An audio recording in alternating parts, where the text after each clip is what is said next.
Hello, I'm JC and welcome to the Arsenal Box. I hope you're doing well. Today I bring you analysis, statistics, heat maps, you name it, on Arsenal's first win of the Premier League season against Norwich. We're finally up and running, and I bring it all to you today on the Arsenal Box. If you do go on to enjoy today's video, please hit that like button, subscribe if you're new around here, and I do apologise in advance for there not being any camera action today, as I'm in the process of redecorating my house and misplaced my camera. But without no further ado, let's jump in to today's video. Kicking off with the starting 11 and the formation that Arteta opted for against Norwich. Did he get it right? Personally, I think he did. We saw a debut for Tomiyasu. A lot of people were surprised by that. Weren't really sure if he was going to be ready, given that he'd only had maybe 1 or 2 training sessions. Aaron Ramsdale was another one. Personally, I think it was the right choice. Very good communication skills, great with the ball at his feet. And then the only other one realistically was probably Ainsley Maitland-Niles. Maybe a start for Thomas Partey was a little bit too soon. And some could even say before kickoff, with the inclusion of Ainsley Maitland-Niles, were we going to play with a 5 at the back? Now, obviously that never transpired. We played with a 4-2-3-1 formation, and it was very, very good. We created a lot of chances, and there's a bit of a similar story to last season, really. We were creating a lot of chances in a lot of games, but we just weren't finishing those opportunities that were being created. And someone like Aubameyang, you would expect that to be the case. And in a later part of this video, we'll go through those stats to really kind of see and understand where not necessarily things went wrong, because obviously, we won the game. Maybe not in a beautiful manner. It was ugly, but we got the win. We're up and running for the season. We got our first goal of the season, and that really is all that matters. But if we go through some of the players now who had good performances, generally speaking, I think all round the team had a very, very good performance. We dug deep, we showed passion, and we worked as a team. We really kind of ground the result out when we needed to. Aaron Ramsdale had a really good game in goal. Didn't necessarily have too much to do, but as I said, great communication skills and far better than Leno in my opinion. Tomiyasu had an unbelievable debut. Apart from maybe scoring a goal, which he came very close to doing, I don't really know if he could have had a better debut in an Arsenal shirt. Ben White and Gabriel looked really, really good at centre-back. We're going to face much tougher and stronger opposition this season, and no disrespect to Norwich, but they had a very, very good game as a centre-back pairing. Kieran Tierney on the left, we all know what to expect, and we all know why we love Kieran Tierney, and the performance against Norwich was no different. Great defensively, great offensively as well. And I was very, very surprised by the performance in midfield from Ainsley Maitland-Niles, a position that he wants to play. However, a lot of people, me included, feel that he's better suited to a wing-back, whether it be on the left or the right-hand side. There were a few misplaced passes, but nobody was perfect against Norwich.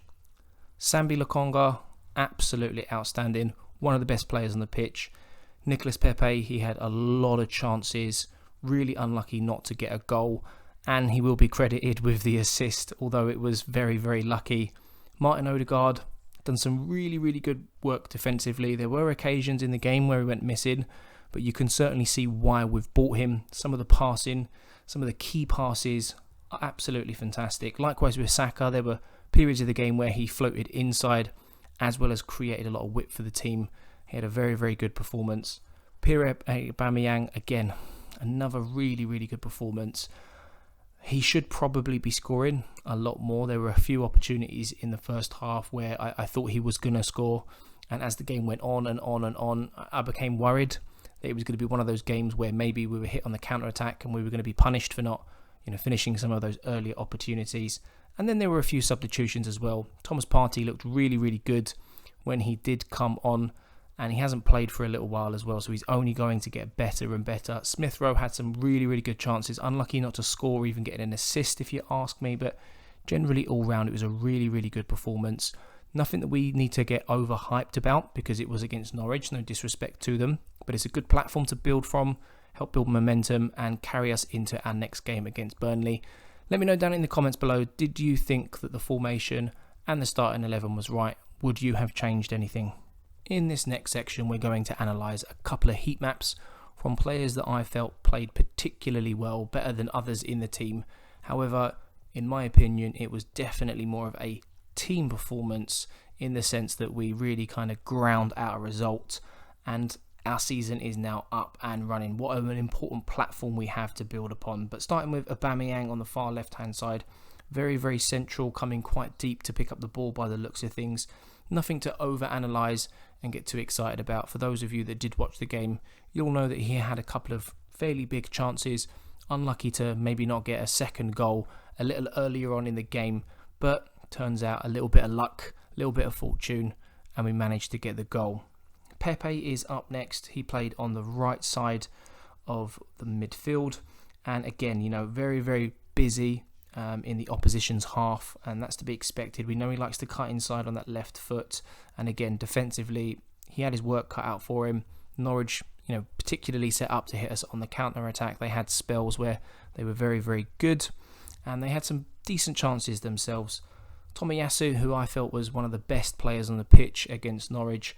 If you've watched my breakdown video for Tomiyasu, you'll notice that this heat map is probably very, very similar to the one which was displayed in that video whilst in the Serie A last season. But we can see here that he has actually got into a bit more of an advanced position, and Arsenal playing with the more modern wing back, it might be something that we see more and more in his game as the season goes on. And then another fine performance from Sambi Lokonga, probably the busiest heat map of the bunch. And the question begs, will he still be in the team when Xhaka's suspension is up? Will we see a midfield pivot of Sambi and Thomas Partey, or will it be Xhaka and Thomas Partey? But he had a phenomenal game for me. Great passing. Not only is it just the little 5-yard passes, but the ground that he covers, the key passes, the vision, all round a very, very good performance, and it's looking like potentially one of the buys of the season. Continuing on from the last section, speaking about the same 4 players that I thought had particularly good games, all of the stats. Now, we won't be going through all of them, otherwise this video will go on, and I'm sure you've got better things you want to be getting on with. So we'll be going through the more important or the more impressive stats. And Michael Owen, I think, once famously said, if you don't score goals, you don't win games. Very obvious statement, but good place to start. Aubameyang got the winning goal, the only goal of the game, and Pepe with the all-important assist, which I think I may have already mentioned. I don't think he really knew too much about. Next up, we've got passing accuracy. 2 most impressive in this department for me was Pepe and Lokonga. Pepe with 36 attempted passes and a 86 completion percentage. And more impressively, we've got Lokonga, 52 attempted passes, 87% accuracy. Key passes though, big one for me. Pepe very much involved in the game. Shots on and off target. Again, Aubameyang 2 and 2. Pepe 3 and 3. Some really, really good numbers there from the attacking players. What you would expect. The one that was a little bit disappointing, and something that we've probably become a little bit used to, is Pepe. 8 attempted dribbles, only 3 of them successful. Something that I think he needs to improve on. Aubameyang only 1 attempted dribble. None of them, or the only one he did attempt, it wasn't successful. He needs to be a little bit more involved in the game, I think, in that regard. And with his pace and his experience, something that we could potentially utilise. Ground duels was another one that really kind of surprised me with Pepe. 14, he was involved in 14 ground duels and only won 5 of them. His job is not to defend, but it just surprised me that he was involved in so many. But more impressively, Lokonga, or Sambi as he likes to be called, 6 and 6, great numbers. And Tomiyasu as a defender, he was involved in 5, only won 3, but still not the worst stats in the world. However, aerially, he was unbelievable. Involved in 8 aerial battles and he won 7. And Aubameyang, surprisingly, involved in 9, only winning 3. Maybe that long ball isn't something that we need to be playing up to Aubameyang. He's not known for his heading. He's known for his pace and getting on the end of those key passes, essentially. Tackles and interceptions, obviously not expecting anything from Aubameyang. Tackles for Sambi was 5, only 1 for Tomiyasu, and 2, believe it or not, for Pepe. So some impressive numbers, depending on whether you're looking at it from an attacking point of view or more of a defensive point of view. But let me know your thoughts down in the comments below. Which of these are you most impressed with? As always, I have included match stats, like I do in all of these videos, quite detailed to say the least, and I know this is not necessarily everyone's cup of tea, but we have Arsenal on the left and Norwich on the right hand side. Most of these stats, you shouldn't really read into them too much. It's not necessarily the reason for why a team will win or lose a game, but there are some stats that you can look at and digest and dissect and think, why didn't you get more from the game, or is that particularly a reason for why you lost the game? Now, the one thing here that really kind of stands out for me at least is that Arsenal had a total of 30 shots with only 52% possession. And the reason I say only 52% possession is typically when you see 30 odd shots in favour of one team, you're seeing maybe 65-70% possession. So it's really, really good to see that Arsenal are creating those chances. And as mentioned in a previous part of the video, it's quite frustrating that Arsenal aren't scoring more goals, and we know how clinical Aubameyang has been in the past. So something that hopefully now that he's got a couple of goals under his belt across the Carabao Cup and the Premier League, he can really, really kick on, and we can see that predatory striker that we've seen in the past. Now, the annoying thing for me, at least with this, is that only 7 of those were actually on target. And if we look towards the bottom left-hand side, only 3 of those 30 were considered as big chances. So an area in which we need to improve in as a team. And can you imagine how many more chances we would have created potentially if we had a far higher number in terms of possession? If we look across the board in terms of other stats like passing, dribbles, duels, that kind of thing, it's all fairly equal. They're not a million miles apart. So Arsenal just need to be doing a little bit more, in my opinion, in that final third. But there was a lot of pressure on the boys against Norwich, and the most important thing is coming away from the game with a win. And just like in all sections, if you want to digest this at your own pace, pause the video, let me know your thoughts down in the comments below as well. Now, would it be an episode of the Arsenal Box if we didn't have a look at team maps and the average positioning of each player? I don't think it quite would be, so of course I've provided it today. And in the top half of this slide, you can see Arsenal, and in the bottom half, you have Norwich. Starting with Arsenal, if we have a little look at that there, I don't think there's anything out of the ordinary. If you've watched some of my previous match reports, I would say that Kieran Tierney, who you can see there, number 3, is always in that position. He loves to get forward. He loves to get involved in that final third with his crossing ability. Really, really effective from an offensive point of view. Doesn't often get caught out when having to track back. Not always the case, but doesn't happen very often. And when we compare that to Tomiyasu, the number 18, not as far forward, not maybe as advanced than the 2 in terms of him and Pepe, number 19, much closer together. And we can see there that Saka is tucked in slightly, number 7. So it's really, really interesting in terms of the support that Saka and Pepe are providing Aubameyang, the most advanced player. And we can also see that the 3 midfield players are very, very compact in the centre of the park.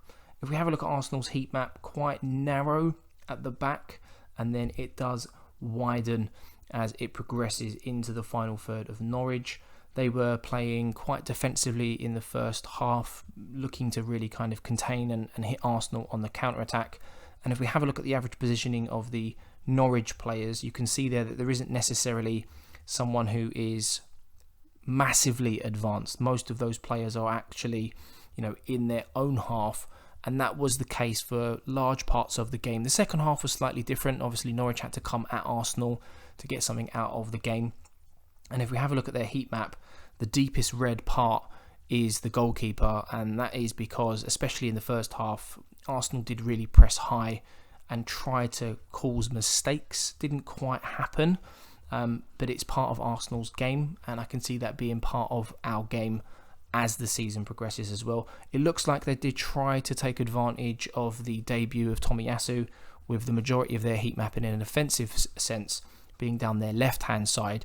Didn't quite work out because Tomiyasu had a fantastic game, and these heat maps can always tell a story in terms of how a game unfolded, areas that teams are looking to exploit, and also show strengths of certain players and why we went in that area of the field, i.e. Kieran Tierney, for example. So let me know your thoughts down in the comments below on these heat maps. Here we have a few quotes from Arteta and Aubameyang in their usual post-match duties. Arteta, very, very quick to identify that it was a difficult game. He wasn't sure how the boys were going to react after, 3 defeats in the Premier League, one of the worst starts to the Premier League for Arsenal. And the most important thing is that we came away from the game with a win. Interestingly, he also said that in the last sort of 10 to 15 days, it's probably been his best time at Arsenal as a manager, as a coach. Now, I'm not too sure if that means the coaching behind the scenes in terms of the changes that he looked to implement so that we could start winning games, or just generally because it was topped off with a win. I'm assuming it's probably a combination of the both. He was also asked whether or not he's starting to see his vision come together after being at the club for so long, after identifying and signing the players that he wanted to, and, well, letting go of some of the other players that weren't necessarily part of the long-term plans. And he is starting to see that come together, but he's also saying that there are maybe other areas that we can look to improve. Aubameyang was very positive. He was really, really happy, quoting the fans as well. So some really, really good comments here all round. Let me know your thoughts about these comments below. Are these the kind of generic media answers and questions that you always get, or did you kind of feel for them? Did you become involved emotionally and invest into what they were saying? But before we wrap things up, like we have done in previous videos, I've got a few words from my friends Neil and Judge. Hey JC, thanks again for the opportunity. I just wanted to say I did not get to see the entire match. I did see second half, and 1-0 to the Arsenal. Grateful for that win. Happy to see Aubameyang off the mark. But in terms of being not completely negative, but a little bit concerned, is the fact that we are not much of a threat in front of goal, and I'd like to see more of that. I mean, we have a lot of attacking options in the final third, with Smith Rowe, with the Odegaards, with Pepe, Saka, Aubameyang, and it seemed as if we just struggled to put the ball in the back of the net. So but that's my quick analysis of the game. Happy to see Tomiyasu starting off with a win.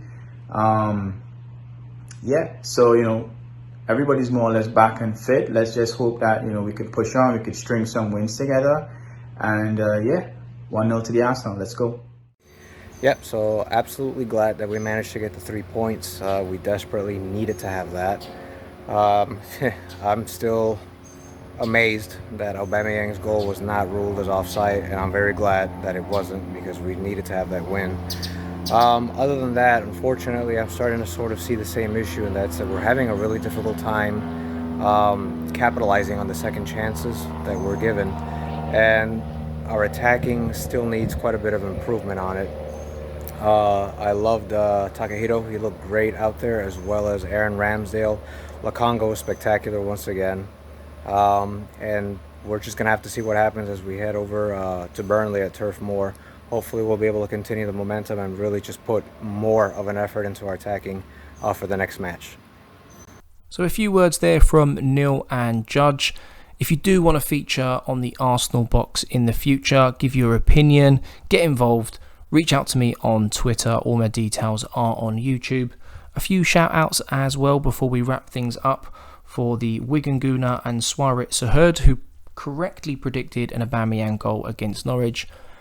Every week before Arsenal play, I do post on Twitter asking fans for their score predictions, anytime goal scorers, and if you do get the right score or goal scorer, you will get a shout out on the Arsenal box. So make sure you follow me over on Twitter. If you have enjoyed today's video, please do drop a like, subscribe if you're new around here.